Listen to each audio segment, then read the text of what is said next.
Big day here at NEC headquarters. We have the debut episode of our Connect series, and our first in-studio guest, none other than Gary Wallace, a Robert Morris alum, and he has not one, but two NEC Men's Basketball Championship rings. What we'll do today is we will learn the journey it took for Gary to get those rings and what he's been doing since graduating. Coming up next. I'm Ron Ratner with the Northeast Conference, and I'm here with the great Gary Wallace, a four-year letter winner at Robert Morris, the Robert Morris University, and a two-time NEC Men's Basketball Champion. And he's here as our first guest in our Connect series, where we attempt to reconnect with former student athletes in the conference, talk about their careers and the impact their universities and the conference had on them, and see what they're up to now. So Gary, you're the first one in here, and I got tons of questions for you. All right. So let's just get it going, all right? So growing up, you grew up in Montclair, New Jersey. That's right. Tell me the impact basketball had on you as you grew up, and when did it catch your eye? When did you know that basketball was going to be part of your life pretty much forever? Well, it impacted my life, as a kid.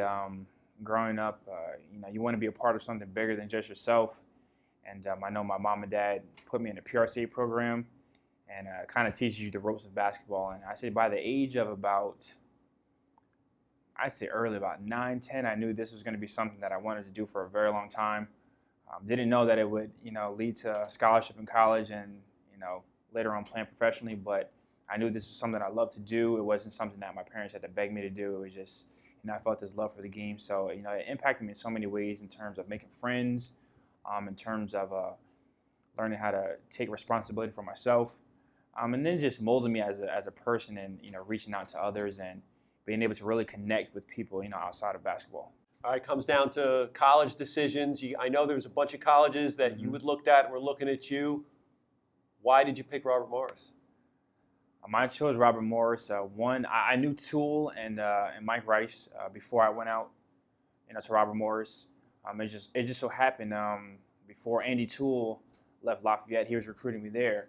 Then I found out that he left Lafayette, was going to Robert Morris. Mike Rice was at Robert Morris, and then there's another gentleman on staff by the name of Robert Engelman, and I had known him for years as well as Toole. So it was a comfort zone in knowing guys that I've known for years, and they've seen me play and they know what I can do. And it was a great spot to come in as a freshman and possibly start as a freshman and make a big impact, with the team that was looked at to not do so well. So I thought it would be a great experience and a great conference. It's Division I basketball, so why not take the chance and run with it? And that's what I did.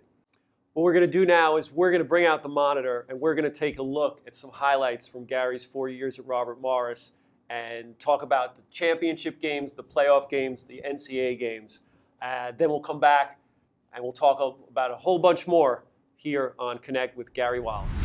All right, Gary, while we have you in studio, let's take a little video trip down memory lane from your RMU career. Let's go chronologically. We'll start with 2009, NEC Championship Game, All right. Sewell Center, Mount St. Mary's, 6.3 seconds left, timeout. What's the call in the huddle? Well, we simply just wanted to get Jeremy Chappelle the ball. You see right here we have Rob Robinson with a screen.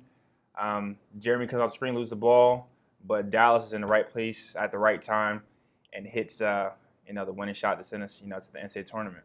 The screen machine, Dallas Green with the game winner. First NEC title for Bobby Moe.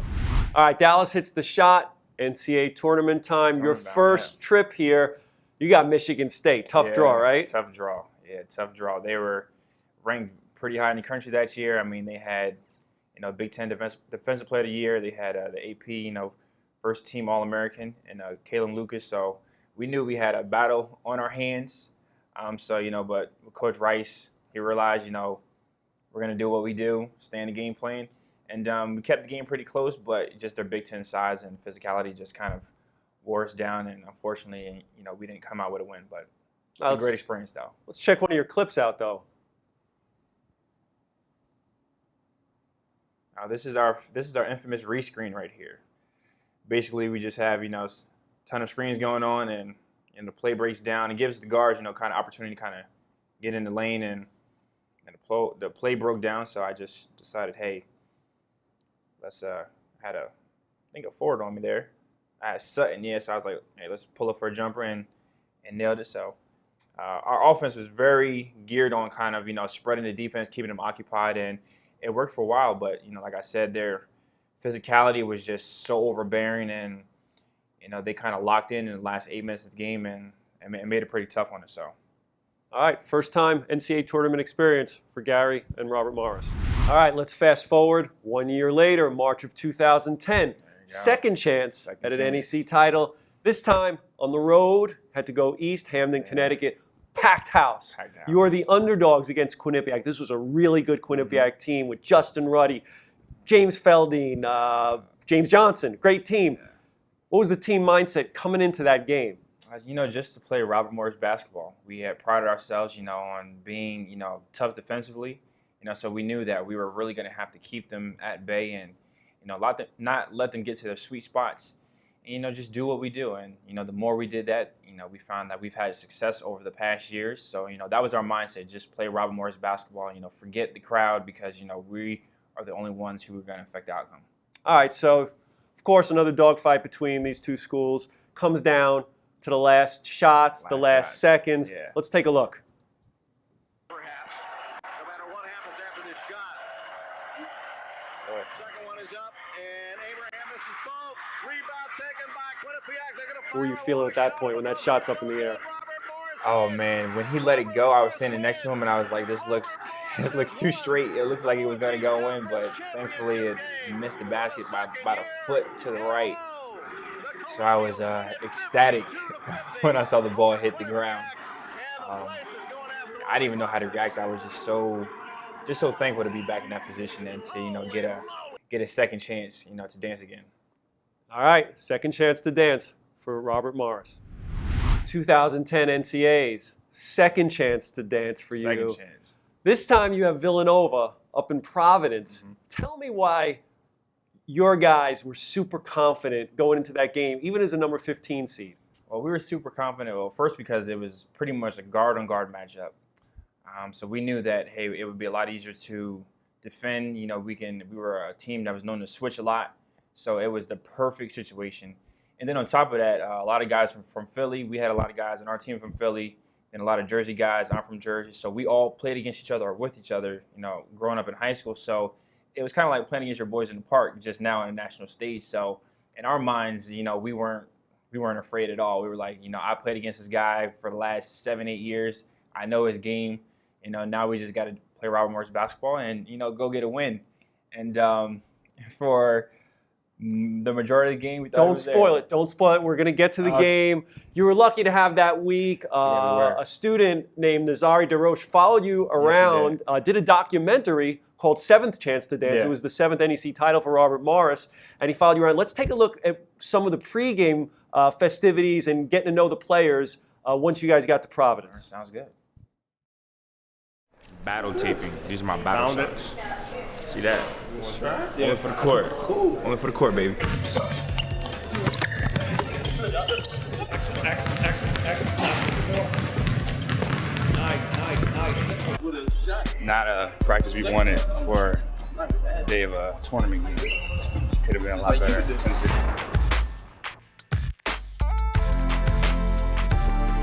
Game on against Villanova. Yeah. As you can see, the score right here, you're already winning 42-36. We'll take a look at some clips in a minute. But at this point in the game, you came in super confident. Yeah. You just told us that. But now it's coming to fruition. Yeah. How are you guys feeling? We were feeling great. As the game progressed, our confidence just kept skyrocketing. And we knew, hey, if we can keep, this level of play, that we were in a good spot, in a good situation, to come out on top. All right, let's take a look. Here's Abraham out of the left Ron corner. Abraham's kid was amazing this game. Wow. Hard of steel. Wow. Hard of steel. Probably his best game, as a Robert Morris Colonial. Josiah Whitehead, very versatile big. Scores the ball pass. Meze Nwigwe with the ball. Rob Robinson, probably one of the best bigs we've had at Robert Morris. Just intense, aggressive. Felt like every time he touched the ball, he was going to score. So. Okay, so it gets down. We're at the 4-minute, under 4 timeout. Yeah. You guys are up 8. Let's take a look at the finish. Here we go, final possession of overtime, down 3. Walk us through it. Right now, we're just trying to, get a great shot here. Villanova did a good job of playing solid defense. Didn't go for any of our screens or any of our fakes. They switched the back line, and we just came up short, on a shot to tie it up. So you have a tough loss here. real You tough caught some. loss. I was there. You caught some. Maybe some not great calls from the Yeah. refs along the way. You had the lead and everything. I know in the end, I've watched what Coach Rice told you guys in the locker room and how proud he is. He kept saying you did all you could. You did all you could. Was there a sense of pride coming out of that game? What you did with Villanova on a national stage, or was it more just disappointment that in the end it didn't happen? I think in that moment, I think we were disappointed. But I think hindsight 2020, we can look back and realize what we did, and this kind of opened up the door, not just for Robert Morris basketball, but for all the other mid majors, in the NCAA tournament, and saying that that we're here and we're ready to play. And once you get to the stage, seeding doesn't mean a thing. It's now who's going to get in, who's going to play, and that's what we prided ourselves on for the years to come. Just don't worry about the numbers, just go out there and play and give it your all. It was a terrific performance for Gary Wallace and Robert Morris in the 2010 NCAA basketball tournament against Villanova. Now, senior year. Yeah, senior year. You are a veteran on this team. You're the old man on the team. Semifinals. You want to win 3 straight. You want to three-peat. But look where you're back at. See a yellow. Quinnipiac again. Get back there. All right, so it's the semifinals. You're in a knock 'em out slugfest with the Bobcats. Tie game, end of the game. Before we get to what happened, what did you say Tool would practice a lot in anticipation of these sort of situations? Well, we had a specific guard drill we should do. We should start on the block. Here, have a sprint up to the elbow, turn in 1-2, left-hand floater, and go to the other side. Same thing, run up to the elbow, right-hand floater, just to get us used to our steps in tight situations. Tool is all about game-like situations, so this was perfect for this game-time situation. And Tool is big about taking game-like shots and going game speed. And this is a perfect example because from doing that drill, this mimics exactly what we were doing in Velton. Instead of being on the block, now he's coming from the wing, but it's being in that pressure-like situation and getting the floater off. All right, let's see. Let's take a look at this. The floater heard round the NEC right here.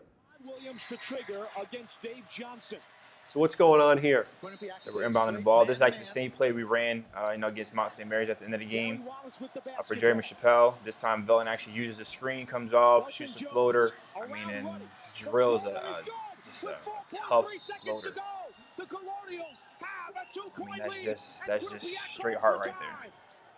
That's one of those, you hear the pin drop when you're on the road. Yeah, as a road team, you love that, right? As a road team, you absolutely thrive on just silencing the crowd and just being, in that moment, and that's what that moment was.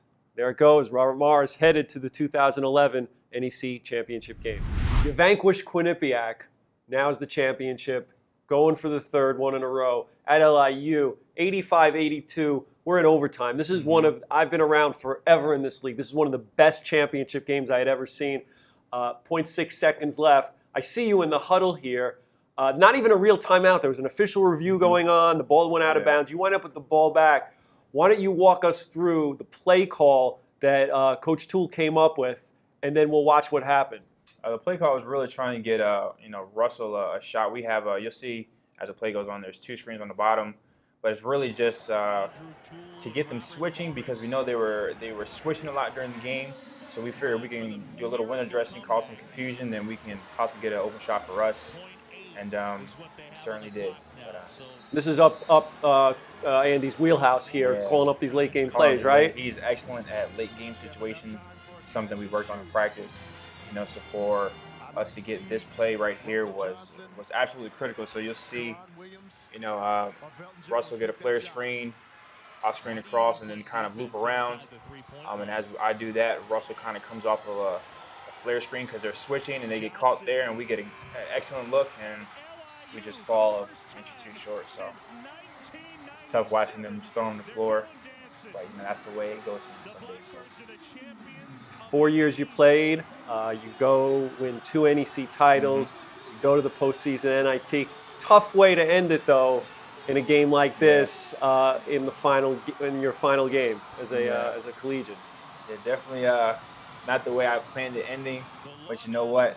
To look back and see, what we did at Robert Morris and what was accomplished in those 4 years that I was there was just something, that the school and university could build off of, and they've certainly done that, and I couldn't be more proud of them. Nothing to be ashamed of, Gary Wallace's 4-year career at Robert Morris. So we watched all the clips now. Good trip down memory lane.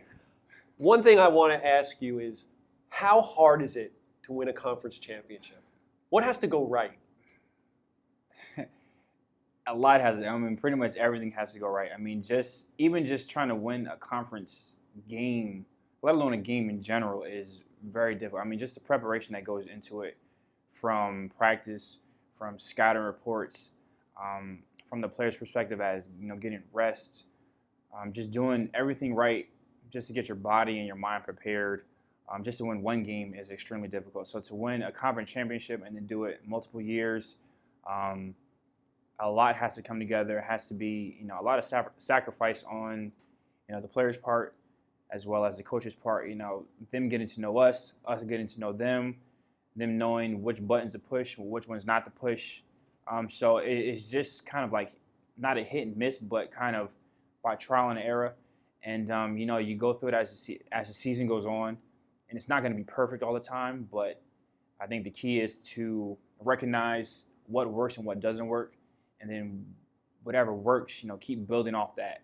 And I think that's one thing that we were able to do so well was kind of know who we were as players and know what the coaches expected from us and kind of fuse that all together. Gary, you're at Robert Morris for your 4 years. What made the university such a special place to you, outside of playing basketball? I think that because we were such a small university, it was only 1,000 people on campus. So being able to foster relationships outside of basketball became very important. Very sport-driven school, and then even outside of sports, just getting to know people for who they were. I think that was very important. I know that became something that I made sure that I did. Especially after my freshman year when things weren't going right, and I told myself I couldn't just be a loner. I had to get out and do things and enjoy life and enjoy this 4 years of my career. And the moment I began to do that, everything else just kind of, straightened itself out. And, I began to see and enjoy my experience, a lot more. And, I still have a lot of great friendships till this day. And even if we don't talk, all the time, because I know we've grown up and a lot of my friends are either engaged or already married with kids, so it's, time is passing, but, we still. Old, Gary. You're getting old. I'm getting up there in age, but it has been such a pleasure to, look back and, say, hey, I've fostered some great relationships, and, the things I went through, with certain people have, kind of helped me become the man I am today. So, I'm very grateful and thankful, for everything. When you look back at the classes you took and some of your professors, are there any that stood out for you to this day? I definitely have two. Dr. A, she was one of mine. I think she was managerial accounting class. She's from Greece. Very spunky, very, in-depth, love life. Obviously, she was a basketball fan, so she always came to the games. But she really helped foster, our way of thinking, and just kept class fun. And then also I had a class.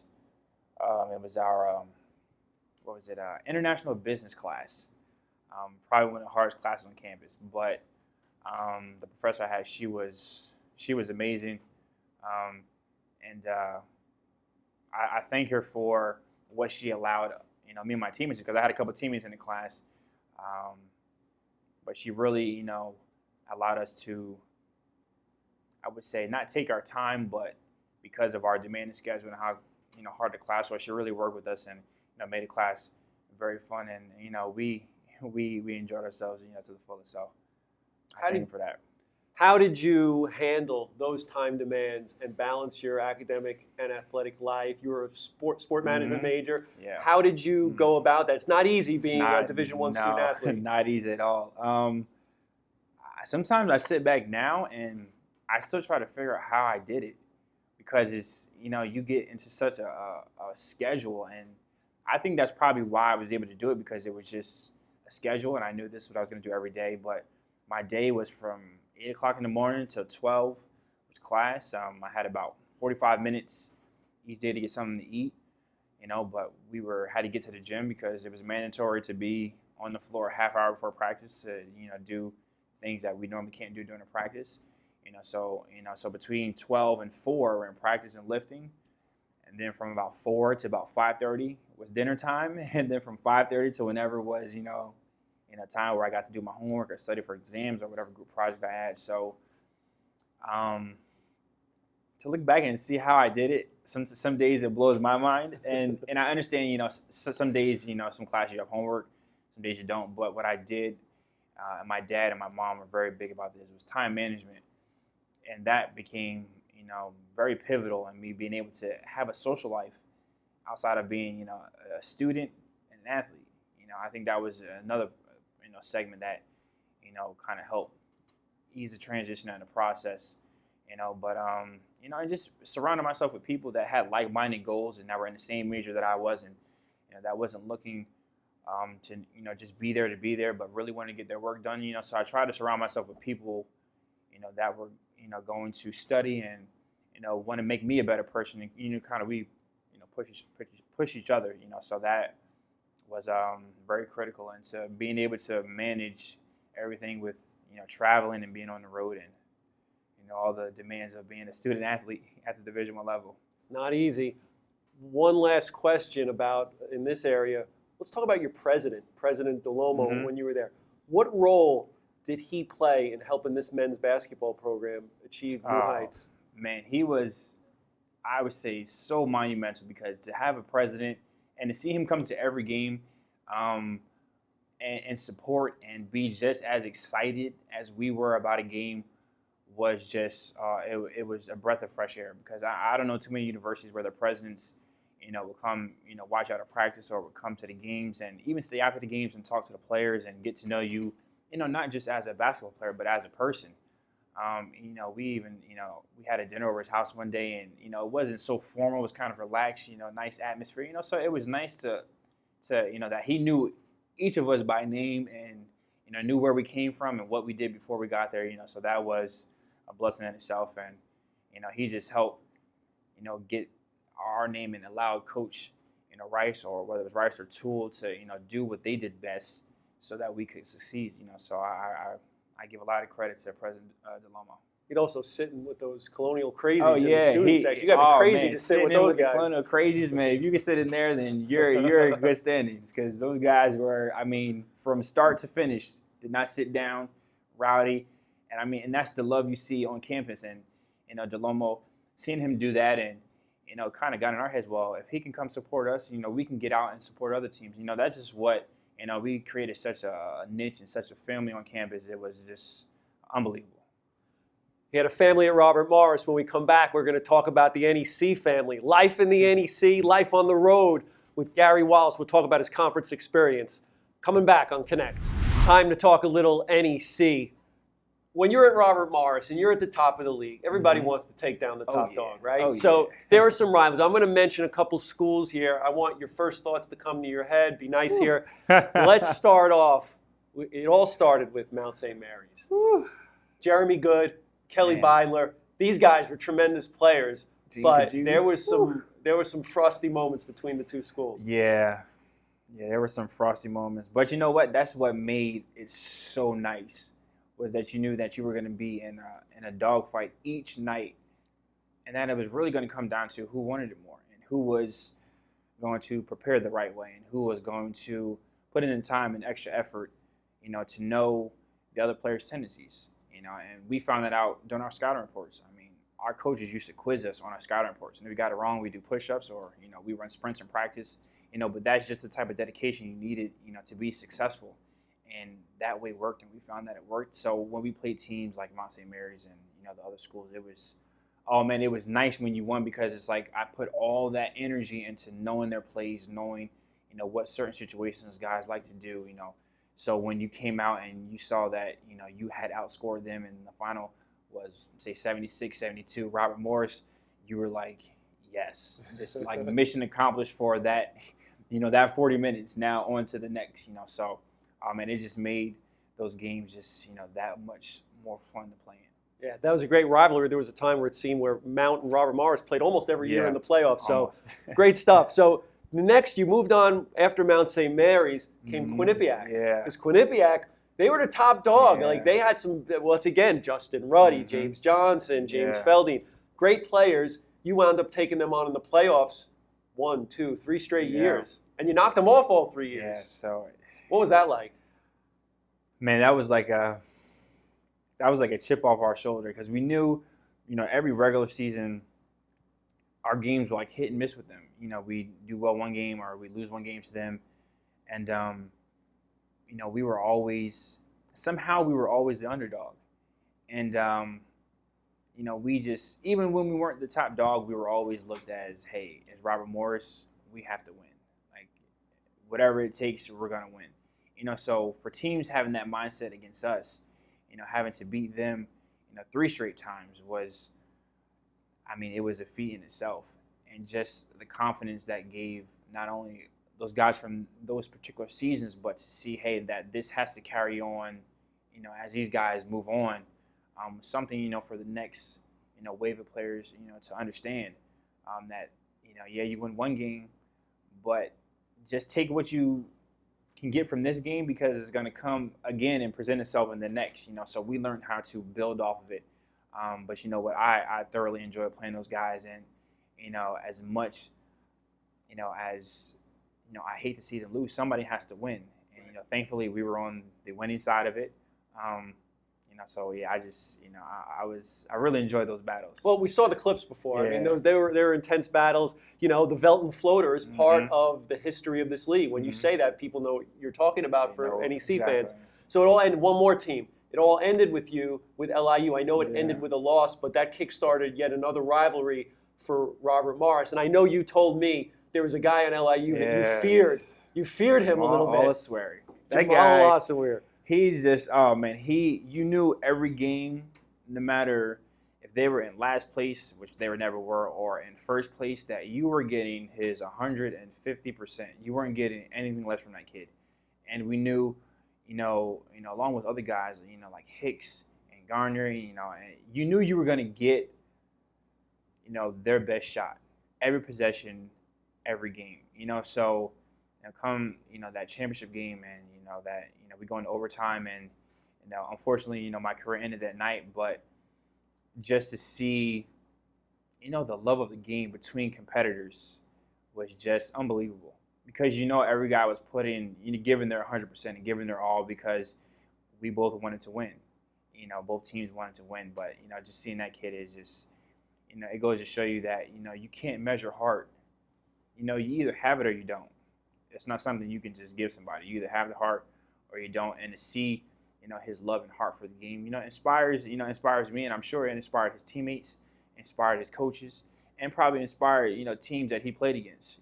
So, it would be lovely, you never know. We might end up playing with each other, against each other, one day. But, that kid embodied what it really was to, give it all you got.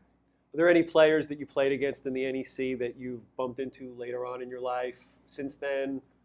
I haven't bumped into any thus far, but I've actually let me back up. Actually, I haven't played against them. I actually played with 2 kids. A kid, Jarrell, he played at LIU last year. Jarrell Martin. And also a kid from St. Francis, Brent Jones, yep. Yeah. We were out in Vegas this past summer, working out, trying to further our careers. And also I was able to work out with Jarrell and Reno for the Sacramento's for their D-League team. we worked out together out there, so I got a chance to really, get to know him in a different way, But to talk about, LIU and Robert Morris and then St. Francis, which we had not so much of a rival, but here and there we had a hit and miss rivalry with them. But just to see, where the sport has come from and where our conference has come from, and how those rivalries has built, following for the NEC, and has made the NEC a force to be reckoned with. And I think teams. And, whether, they rank the different conferences, I think people know when you play a team from the NEC, you're going to get a run for your money. You're not just going to get a team you're going to walk all over. So I think those rivalries have just made this conference even better. From when you first started at Robert Morris, your first day, through winning NEC titles and going to the NCAA Tournament, then post-graduation watching them beat Kentucky, when you tell somebody you're from Robert Morris now, is the general awareness at this much higher than it was when you first started? Yeah, when I first started, and people ask me, where'd you go to school at? Or where you go to school? I said, Robert Morris. And they're like, where is that at? And it was like, you kind of like, really like, did you have to ask it that way? But now you say Robert Morris, or people see Robert Morris gear, and they're like, oh, wow, you guys played Kentucky like however many years ago, or, you guys are just in the NCAA tournament. And it's amazing to see the awareness that people know who we are now. So just to see that growth, and I know it's not just because of us, it's because of other teams. When LIU went and they played Carolina, so just seeing how we've grown, and then seeing when Wagner when they went and beat Pitt, not too long ago, has just done wonders for this league. So it's nice to see that people are recognizing, not just Robert Morris, but the NEC as a whole. So it's wonderful to see. Last question for you here. You're a proud, obviously, Robert Morris grad. Why should any student want to go there? Forget basketball players. Why should somebody want to go to Robert Morris University? What makes it such a special place? You know what? Because it's a home away from home. I've never felt so comfortable in a place so far from my immediate family, and to see how much the community really loves, just not just student athletes, but anybody attending Robert Morris. It's just amazing. I think I remember the day I graduated, and the day we drove off campus, literally under the Robert Morris Arch. I think I cried for like the next 25 minutes, and it wasn't a cry because I was upset or like I was just regretting everything that happened. It was because I had fostered so many relationships, and I was wondering, when am I ever going to get to see these people again? So it meant so much to build those type of relationships, so. I think it's the perfect place, to meet new people and, to start a great journey. Why not? I started my journey there, and, it's been nothing but uphill since, So what better place than Bobby Moe? Bobby Moe, home away from home. You heard Gary Wallace said it. We're going to wrap things up here on NEC Front Row. Coming up on NEC Connect. Here, wrapping things up with Gary Wallace, a Jersey guy who came to the NEC headquarters today as our inaugural guest on Connect here on NEC Front Row. Before I let you go, I'd be remiss if I didn't ask you, who's winning the NEC title this year? Who's it going to be? Oh, Bobby Moe, of course. Bobby Moe. Bobby Moe, of course. Of course, Bobby Moe. Of course, Bobby Moe. Wouldn't be a season unless Bobby Moe is in title contention. Exactly. Gary, thanks so much for joining us. He's the first of what we hope are many guests who will join us, who will reconnect with the conference. Gary, it's great having you. Good luck with as you pursue your professional and personal goals. Thank you. All right, Gary Wallace, everybody, on Connect here on NEC Front Row.